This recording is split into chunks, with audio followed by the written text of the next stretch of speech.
What up, y'all? MC Snax here. Welcome back to Hatchet Chat. This is episode 33, and this week we are doing the classic Violent J solo EP, Wizard of the Hood. I know I say this a lot about a lot of these releases, that they're, among my all-time favorites, but it's true. I have so many favorites from the label because the label is just chock full of classics. But honestly, this release very well may be my favorite non-Joker's card release from Psychopathic Records. I know that's a big statement, but I think it's true. And as I held up, there was two versions of it released, the regular jewel case version and the collector's tin edition. I'll open the tin edition up because there is some bonus flavor in there. It does come with some Violent J rolling papers. It says Violent Joints there. These are unused. I don't smoke weed. Weed makes me feel like I'm in the sunken place from Get Out, so I don't mess with weed at all. But this is a very weed-friendly album. But as it says on the insert of both the jewel case version and the tin collector's version, it says, "This is just a little something to smoke a little something too, if you're a smoker of a little something. If not, fear not, it's just as fresh anyways." And I can attest to that because, again, don't mess with weed, but absolutely love this EP. Also found on the back of the insert of the tin collector's edition only is a little flyer that's promoting 4 releases: the bootleg from LA concert DVD, the Hell's Pit album, which is interesting because in this design of the Wraith, everything is the same besides the hand. And of course, many juggalos know how on the Wraith Hell's Pit album, the Wraith character actually did not have the horns, and the crow was actually looking towards the Wraith as opposed to away, like on the Shangri-La release. There's just a supervillains promotion there. It just has the SV logo with the words "coming soon." And I thought it was noteworthy because it's promoting Esham's Repentance album, and it says it's coming out in October of 2003, but I think it came out in November 2003, but that's not what is that interesting. It actually, the design here of the cover, what I assume was planned to be the cover, looks like it's actually a reference to Jack Daniel's whiskey, but the actual Repentance album that we got, the album cover was referencing another alcohol bottle design, Remy Martin cognac. So I just thought that was interesting there. It's always cool to look at some of these old flyer inserts and reminisce on some old school times, and also see how things change from what was planned to what was actually released. I mean, that happens all the time with every label, but I thought that was a dope insert. Also, I kept the little sticker that came with the tin edition. It does say that only 10,000 copies of the collector's edition was pressed, but recently I've seen it go up for sale on Psychopathic merch in recent years, so I don't know if maybe they came across some other copies or if it was repressed or what the situation is there with that. But, I'm glad I got this edition because, again, it is one of my favorite releases. Besides the packaging, the difference between the two releases are each one has 2 different bonus tracks that aren't to do with the main Wizard of the Hood story. So this came out on July 22nd of 2003, and it's produced entirely by Violent J and Mike P. This EP peaked at number 3 on the top independent albums chart, number 31 on the top R&B/hip hop albums chart, and number 89 on the Billboard 200 chart. And, as you could probably tell by the title, it is Violent J's take on the Wizard of the Oz story. And before we get into the EP, we can just do a quick rundown on the Wizard of Oz for those of you who, aren't familiar with its origins. I'm sure most of you are, but just in case, we'll break it down real quick. The story originates from the classic children's fantasy novel, The Wonderful Wizard of Oz, written by L. Frank Baum. That book came out all the way back in the year 1900, so definitely, you know, some old school literature. But perhaps even more famous than the original book itself is the 1939 musical film adaptation starring Judy Garland. I don't know anybody who has seen that movie and doesn't love it. I love it. It's so good. And the book is good too. I've read the book, and yeah, I've read it as an adult and it's still fresh. And there's also another adaptation that was pretty big in pop culture, still is to this day, released in 1978, called The Wiz. And that is actually kind of a more urban contemporary take on the Wizard of the Oz story. It takes place in more of a city setting, and I think that heavily influenced this take on Wizard of the Oz. And in fact, there's a lot of samples from the Wiz soundtrack found on this EP, which we'll talk about in the track breakdown. As many juggalos know, this EP is not the first time that ICP have kind of done a retelling of the Wizard of the Oz story, because all the way back on Intelligence and Violence, there's actually a song on there called Wizard of Del Rey, and then a kind of a very similar song, but you know, a remade version almost, made it to Inner City Posse's Dog Beats, called Wizard of the Hood, and that song also made its way onto the first Joker's card, Carnival of Carnage. So then, you know, 11 years later, we actually got a full EP that expanded that Wizard of the Hood story. And even though it's technically a Violent J solo EP, because, you know, there's so many characters and stuff like that, they had, you know, so many established artists on the label, they were able to get those characters to be played by those artists. So I mean, you get the whole Psychopathic family on this EP, which is one of the reasons I think it's so special. As mentioned, there's 2 different bonus tracks with each release of the album, which makes, if you put it all together, that's a total of 13 tracks. We're going to talk about all of them in the track breakdown, which we're about to do right now.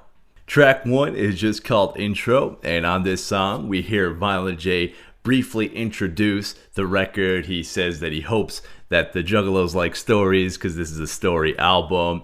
And he also mentions that it's a smoker's record, like we talked about before. There's some, you know, various samples being played, almost like a collage of all kinds of samples in the background track. And, you know, there's a couple that I was able to distinguish.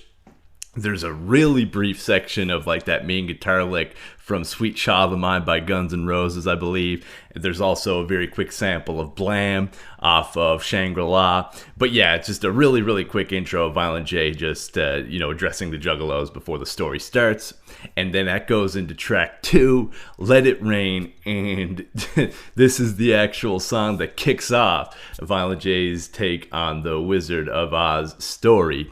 And he actually opens his verse up, his verse on the first song. He opens it up with an Esham reference, because Jay opens this song with the lyrics, sitting down in a crack house, earning my pay. It's a Southwest juggler claiming Del Rey.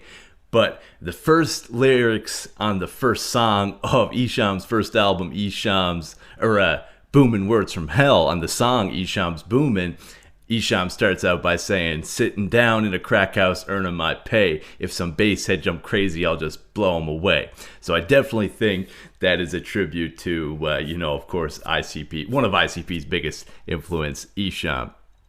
And in the story, you know, Violent J is just doing his thing. And eventually, just like in The Wizard of Oz, there's a giant tornado that starts, takes Violent J's crib up. It's very funny how Violent J is talking about this, how he's playing Mega Man, and you know, the storm just gets crazier and crazier, and all the things he sees flying around the house. I mean, this is, in my opinion, one of the funniest albums on Psychopathic Records. It's just it's very clever in many ways. And the chorus is also, I think, even though it fits for the story, I also kind of have always felt like the chorus was also foreshadowing the upcoming Hell's Pit album, because it does say, I like the darkness, it's about to helly flow, tornado sirens, let it rain, wicked shit. So again, that fits for the story of the song, but I think it's just kind of, letting the Juggalos know it's about to, get heavy with the Hell's Pit era, and that kind of gets mentioned on the bonus tracks as well, which we'll talk about after. Track 2 is Yellow Brick Alleyway, and this track continues the story that Violent J, finds himself in the land of Oz. True to the original story, he is informed by the Munchkins that his house landed on the Wicked Witch, and it's, again, man, this record is so funny because Violent J starts telling the Munchkins how, I seen the witch down there. I was like moving stuff in my house, aiming for her, trying to play off like he did it on purpose, because all the Munchkins are stoked that he killed her. And then he's instructed by the Munchkins to follow the Yellow Brick Alleyway, which of course is a kind of a more urban reference to the Wizard of Oz story, which was just the Yellow Brick Road. So yeah, he's told by the Munchkins that's how you find the wizard. And this beat is heavily based around a sample from the Wiz musical that we mentioned, specifically the track He's the Wizard / March of the Munchkins by Thelma Carpenter. That goes into track 3, Homies to Smoke With. As Violent J is going down the alleyway, he actually encounters the Scarecrow character, who we at this point realize is played by none other than Monoxide. And in the original Wizard of Oz, each character that Dorothy meets kind of desires something, like they feel like they're missing something. And in the original, the Scarecrow wants a brain. But in this version, the Scarecrow just wants some homies to smoke with. And that kind of switch is mentioned on the chorus, because the lyrics of the chorus, says, we don't need a brain, don't need anything, I just want some homies to smoke with. So it actually references how this Scarecrow's desires are different from the original Scarecrow. It's also funny, and they do this a couple of times, how Jay actually calls Monoxide Paul, and then he's like, hey Paul, I mean Scarecrow, yo. So they're kind of breaking the fourth wall about how these characters are actually Twiztid and Blaze and the other characters we're going to come across in the EP. This beat also, we should mention, again heavily samples the Wiz soundtrack, namely the Overture Part 2 track, which apparently was written by Quincy Jones. And also, I want to mention, at this point, you probably noticed that there is a consistent 808 drum kick pattern going through since the first actual song, Let It Rain. And that will continue through the whole story of the album, which is one of the reasons I think this album is just so dope. It's, in some songs, it's more kind of lower than in others, but it's there in all the songs. That dung, dung, dung. And I just think that's cool. It kind of gives that cohesion to the whole story. And so Violent J meets his first friend in Oz, and they continue down the Yellow Brick Alleyway, and we go into track 4, which is called Thug Whilin. Jay and the Scarecrow are moving on down towards the wizard, and they're actually stuck up by the Tin Man. And at first they don't see him because they're stuck up from behind. They think they got a gun on him. The Tin Man is played by Twiztid's Jamie Madrox. They eventually realize that Jamie Madrox, or the Tin Man, doesn't even have a gun, and which is what the Tin Man seems to want, or he wants to be, I guess, thugged out in a more heavy way. So he actually says, can I go with you guys to the wizard? And they agree. Monoxide actually says, we got the same paint on, so that's cool. Again, kind of breaking the fourth wall that these characters are Twiztid, and not just the characters of the Wizard of the Oz story, which I think is cool. We also hear Legs Diamond on the chorus, which is dope, and we hear him a few times sprinkled out throughout this EP, and that definitely adds some awesome flavor. That goes into track 5, Horribly Horrifying, and this is the song where Jay, the Scarecrow, and the Tin Man encounter the lion, played by Blaze, you dead homie. So again, we're getting, you know, just psychopathic family member after psychopathic family member, and they're all working together so well. I mean, I think this is the first time on Hatchet Chat that, you know, we've actually done a track breakdown of a release that is telling a story, you know, from track to track. And it's really hard to do it justice, just how clever and how well executed the storytelling is on this album.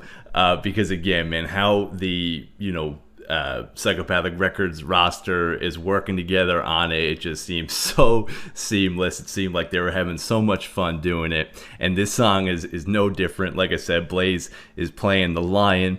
In the original Wizard of Oz, the lion is actually the cowardly lion, and he seeks a heart because he wants to be more courageous. But Blaze's lion is definitely, that's not an issue for him. He definitely is scary and ferocious, but he is desiring some, let's say, female companionship. And again, you know, the homies, Jay, Scarecrow, and Tin Man inform the lion that the wizard might be able to help them out, and that's where they're headed. So Blaze is joining them, and then the full team is assembled. We hear Legs Diamond on this chorus as well, which is awesome. And Violent J also references the Rockwell song "Somebody's Watching Me" in his lyrics, because he says, "I always feel like somebody's watching me," and it's kind of sang in a way that is no doubt a tribute to that Rockwell track. Then we go in to the first track where all the homies are assembled. We got Jay, we got the Scarecrow, the Tin Man, and the Lion, you know, and we're on track 6 now, which is called "What You Thinking About." And on the way to the wizard, the homies come across a mushroom field and they decide to eat some. And this is notable because there's really not much, you know, not much reference to psychedelics in ICP's music at all. And in interviews and stuff, I've never really heard them talk about, you know, doing psychedelics or anything like that. But I know in, I think, What's Happening Now, or What About Now off the Tempest, Shaggy writes a line, it's clearly joking, saying, "I dropped acid with Jimmy Page." But besides that, I can't think of too many times they're referencing psychedelics, but they are on this because they decide to eat some of the mushrooms in this mushroom field. And it implies that makes them open up to each other in an introspective way, because they're just asking each other about their thoughts, and they're talking about all kinds of things, you know, their desires, their wishes, and, you know, they're reminiscing about the past, to an amazing, uplifting, you know, super kind of happy, relaxing, tranquil beat. I love this song. It's so good. And again, kind of breaking the fourth wall a little bit, Violent J, when he's asked, "What are you thinking about?" he says, "Blaze, you dead homie." And his new friends are like, who you dead who? And he makes fun of him, saying, "Who you dead who?" And he's just saying, like, "I'm waiting for his Colton album to drop," referencing the Colton Grundy album that was, you know, upcoming during this time. And we've mentioned on Hatchet Chat how good ICP are at promotion, and Psychopathic Records in general, the artists, you know, and they reference things that in ways that do promote upcoming projects and reference their own mythology in ways that it feels effortless. It doesn't feel forced or kind of wedged in at all. It feels so natural, and it does get you excited for an upcoming project, or, you know, has a way of reminding you of something else in the mythology. They're so good at that, and I think this is a cool example of them doing that when they're talking, when Violent J is talking about that upcoming Colton Grundy album. And just, I love this song. One of my favorites on the EP. Track 7 then is called "Shiny Diamonds," and in this song, you know, Violent J is actually explaining to the crew why he actually wants to get home. And it's actually a very positive, uplifting song, talking about all the things that Jay likes in life. And you know, it's kind of a rock song, like especially the chorus, you know, Violent J is singing. It does have acoustic guitars. I don't think there's electric guitars, but it definitely has more of like kind of a rock feel. Legs is also sprinkled throughout this song. Such a feel-good, kind of optimistic song. And that leads in to the actual final song of the story section of the EP, track 8, The Wizard's Palace. The crew finally makes it to the Wizard's Palace. Again, we still got that 808 thumping in the background. It's very prominent in this track.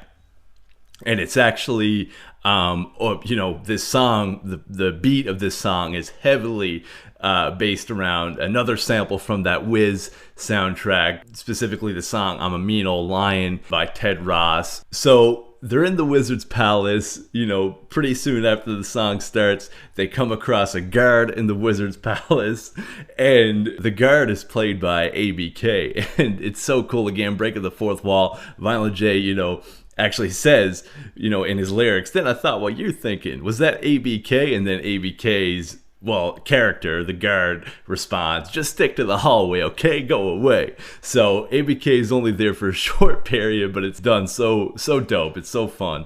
And so they continue down, and sticking true to the Wizard of Oz story, they encounter the wizard, who kind of has this really scary, deep voice, but they find out after Tin Man kind of runs behind and pulls back the curtain that it is just a dude. Just like in the Wizard of Oz, it's all just kind of parlor tricks. He's not actually this big, powerful entity. And the wizard is actually played by Shaggy. Too dope. And he does, however, have something that will help the crew get what they want. He has the magic blunt, and he says that all 4 of you fools are getting what you want because a player like me holds the magic blunt. So he then gets each of the characters to take a hit off the magic blunt. The lion gets a female companion. Then the wizard informs the Tin Man. He says, your wish is for iron when you're made out of steel, but you're already the hardest for real. So similar to the original Wizard of Oz, showing him that he had what he wanted all along. Same thing with the Scarecrow, because the Scarecrow wanted homies to smoke with in this story. And the wizard says, look at the homies around you. They're down with you for life. And he's like, oh, cool. And then finally, he tells Violent J to hit the blunt, and then Violent J gets transported to his home, and everybody is seeing him. I guess, I don't know if he's like disappearing in the song because we can't see it, but it sounds like it's kind of a process that the rest of the characters are witnessing, and they're saying goodbye and stuff. If you're ever back in Oz, let us know, look us up and stuff like that. And that's the end of this, the actual Wizard of the Hood story. As mentioned, there is a total of 4 bonus tracks across each of the regular edition and the collector's tin edition. The first bonus track on the regular jewel case version is a track called Axis Swingin', and this song is a banger, dude. It's a loosely themed, just juggalo kind of themed song. Jay's talking about supernatural themes. He opens up with a reference to Picker Forest, which is actually a wooded area that was around their Violent J and Jumpsteady's childhood home that they spent a lot of time around, and they actually named it Picker Forest, and they attribute some of their earliest experiences with the supernatural, to their time in Picker Forest. And I've even heard Violent J, I think, when he was talking about, I believe, the clown heads paintings that are upcoming, they were even going to include some dirt from the Picker Forest, because I think in the ICP seminar that was a part of the 2020 Hallowicked streaming event on Patreon, that ICP seminar episode he was talking about, he attributes like the Picker Forest magic that they kind of became friends with. He is actually kind of followed them, and that's kind of it's the same kind of force behind the Dark Carnival magic. So it's very interesting that he opens up with that lyric. Ever since Picker Forest started, that's how he starts the song. One of my favorite rap lyrics of all time is actually on this song. Violent J says, I can't wait to die, that's why I never hate to fly, got a holy water icicle for Satan's eye, and I know the wraith's waiting by, okay, let's fly. Just think that's dope. Also, I mean, this album is pretty renowned in the Juggalo world for just how, the rhyme schemes Violent J is dropping. I mean, ICP aren't always the most technical rappers, and they don't need to be, but they can be when they want to be. And this is an example of that, because there's definitely some like more technical bars when it comes to the flow and the rhyme schemes on this release. The second bonus track on the regular version is called Multiple Myselves, and this song is just so good. It's a song where Violent J is breaking down into multiple personalities, and they're all rapping and arguing together on the track. You got one that's like Violent J's fear, Violent J's anger, and this song is just so well executed and just such a great song. And then that would be it for the original Jewel Case version of Wizard of the Hood. But as mentioned, the Tin Collector's Edition has its own 2 bonus tracks. The first one of those is a track called My Shine. And this song is a super feel-good, upbeat song, super indicative of the Wraith, Mike P era in the early 2000s. And I feel like the song itself is kind of Violent J's love letter to that era and the good times that ICP were having in it. I just love this song so much. I mean, in Juggalo slang, shine is kind of like your charisma, your confidence, that X factor when you're just rolling on that positive energy. And, of course, that's what this song title is referencing. There's another reference to the imminent Hell's Pit album with the lyric, ever since the first time I seen the diamond rain, I'm loving every second that it shined the same. So many want to see us bring the fire rain. Why can't we just enjoy it while the time remains? And Lars and I have talked about how they really did a great job, with, the making the 6 Jokers card seem so special. And they did that with the Wraith because it was a super uplifting and powerful and positive message on that album.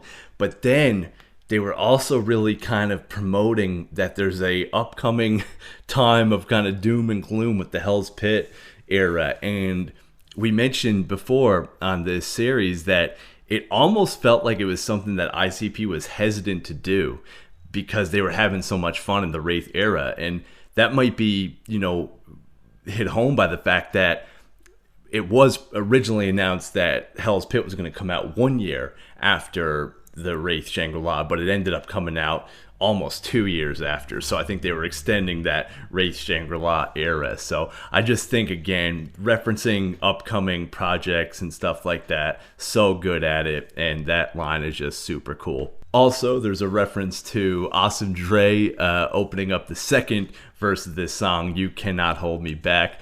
That's a reference to a Awesome Dre song, You Can't Hold Me Back. Awesome Dre was another, huge influence on ICP. He's a rapper from Detroit. Then we kind of go in the opposite direction with the second bonus track and the final song on the Tin edition, Bloody Be Dead, because this song, totally different from My Shine, straight up wicked shit. Perhaps Jay flexing those wicked shit skills in preparation for the Hell's Pit era, because this song is just straight up Jay playing a serial killer who seems to mostly target women. And that is a huge juxtaposition from the overall feel-good themes of a lot of the album. And again, I don't think that was accidental. That was probably to kind of, lead in to the Hell's Pit era, even though we didn't get that for a little over a year after this album was released. Super hardcore, great, wicked shit horror rap banger. And there you have it. That's the Wizard of the Hood EP album, if you ask me, because if you count all of those bonus tracks, that's 13 tracks, like I said. So in my book, that constitutes an album, and it's an absolute classic. As far as Violent J solo projects that were released after this, we did get a couple more, and they've all been very dope. As many Juggalos know, there's a free giveaway at the ICP seminar at every gathering. And at the 2008 gathering, which would have been the 9th annual gathering, the giveaway was actually a untitled Violent J solo album. It was a full album. It just came in a white paper sleeve, I believe, with Violent J written on the disc. And then this actually got a wider release with an alter track list in 2009. And that album was called The Shining. Very dope release. And then just A few years ago, we got the Brother EP, which was also very dope. That EP was much shorter than this EP, but dope nonetheless. And now we're actually in the midst of the Walking Home series, which is another Violent J solo project, and it's a little bit more similar to the Wizard of the Hood because it tells a story. And it, there are different characters played by various rappers. And the first one is out. It's actually being released in singles. And it's a super dope concept because each song is from, it's a day of the week. And it's Violent J walking home from work. Of course, a fictional story each time. And then there's going to be a weekend single release. You can actually buy the first one now, I believe, on psychopathicvault.com, and it comes with some, flavor, I think, a beanie and some other cool stuff. And then the next ones are going to have pieces to a board game, and when you get them all, you'll be able to have this full board game and stuff. So that's the Violent J solo project that we're in the midst of right now. Another thing that is notable in regards to the legacy of Wizard of the Hood is its live performance that it got in 2016 at the 17th annual gathering, because this, of course, is such a theatrical album. And for that gathering, they actually did a concert where the whole album was performed. The story of the Wizard of the Hood part of it, anyway, was performed front to back with Twiztid, with Blaze and everybody playing their characters. It had a big screen with changing scenery, a huge elaborate stage show. It blew everybody away. It's so dope. The concert was actually later released in DVD form as part of the VIP package for the 25th anniversary of Hallowicked. Had to look that up because I just remember there being a DVD. I don't have it. It's probably a pretty big collector's item in the Juggalo catalog now. And overall, it's just a standout classic. It's a beloved release in the discography and really indicative, like I said, of that Wraith era. One of my all-time favorites, and again, I'm gonna say I think it's my favorite non-Joker's Card release in Psychopathic Records discography. If for some reason you have not heard it or you haven't listened to it lately, do yourself a favor, bump it. It is so good, it's so funny, and it's just a great time to listen to. The production, the raps, how all the characters are working together. It's just, in my opinion, a flawless release. Anyway, that's it for me for now, y'all. Much clown love. Whoop, whoop.